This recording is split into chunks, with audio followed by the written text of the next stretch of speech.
En fait, quand on fait naître un projet qui est singulier dans un groupe, on peut choisir de rester dans un canal et de se dire en fait ça fonctionne, je mets plein de balles et là on est performant. Ou on peut choisir d'essayer de faire naître des projets qui vont peut-être mourir, qui vont peut-être pas marcher, mais qui tentent d'apporter une réponse aux problématiques qu'on est en train d'évoquer. Et l'enraînement qui c'est ça.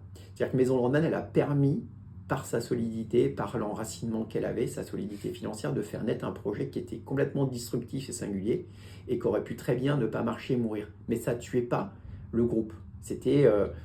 Donc je perds en performance, mais je gagne en robustesse parce que je fais naître un projet qui tente de répondre à ces problématiques-là.